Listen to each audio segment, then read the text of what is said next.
अभिनय सर, आपसे भी जानना चाहूँगी कि कल जब अ, तमाम टीचर्स पर धक्का मुक्की हुई, घसीटा गया, मंदिर से आपको लाया गया बाहर निकाल कर, सबने वो तस्वीरें देखी।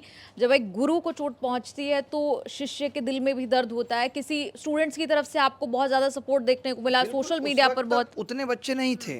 अगर देखा जाए तो उस वक़्त तक उतने बच्चे नहीं थे, बट जब बच्चों के पास वो वीडियोज़ आई कि टीचर्स को किस तरीके से मारा जा रहा है, तब फिर वहाँ बच्चे इकट्ठे हुए और सीजीओ कॉम्प्लेक्स पे बच्चे गए कि भाई हमारी मुलाकात कराओ। तो मैं खुद भी कल सीजीओ कॉम्प्लेक्स में अंदर गया था, जहाँ पे ये कह के अंदर ले जाया गया कि आप इन बच्चों को बोलिए कि बाहर वेट करेंगे और आपको चेयरमैन साहब मिलेंगे। और जब अंदर जाते हैं तो चेयरमैन साहब नहीं मिले और वो मिल भी नहीं सकते थे, क्योंकि जो पहली 2 मीटिंग में उन्होंने वादे किए थे, उस पे कुछ भी खरा नहीं उतरे।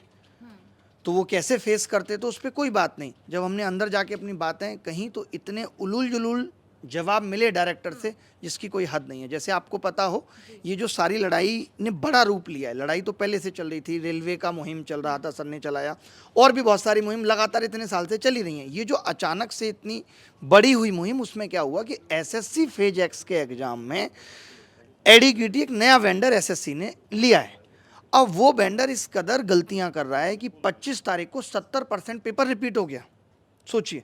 तो इस पे डायरेक्टर साहब का कहना है कि ये तो बहुत अच्छी बात है कि पेपर रिपीट हो गया, क्योंकि बच्चों ने 24 तारीख वाला पेपर देखा होगा, उन्होंने सोचा होगा ये आ गया, अब ये नहीं पढ़ेंगे, और हमने वही पूछ के सरप्राइज दे दिया। ये एक आईएएस ऑफिसर के शब्द हैं, आप सोचिए।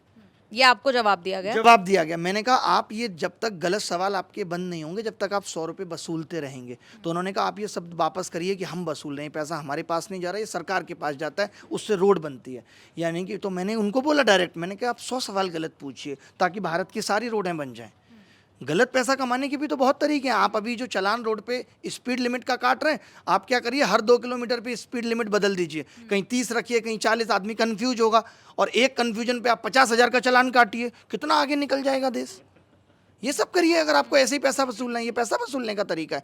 और डीओपीटी मिनिस्टर साहब से हम लोग 2017 से परिचित हैं। जब ये पूरा 2017 का एग्ज़ाम लीक हुआ था, तब भी उनसे कहा गया था और बहुत मिन्नतें की गई थी। वो नहीं आसानी से सुनते हैं।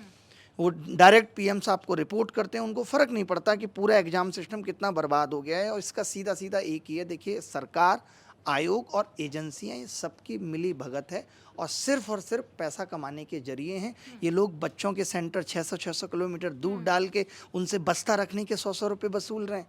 इस पे जब हमने कहा आपने इतनी दूर सेंटर दे दिया, तो बाबूजी ने हमें कहा कि हमारे टाइम पे तो स्लीपर भी नहीं होता था, जनरल में धक्के खा के एग्जाम दे के आया करते थे। तो बोल दो कि भारत 30 साल पीछे जा चुका है।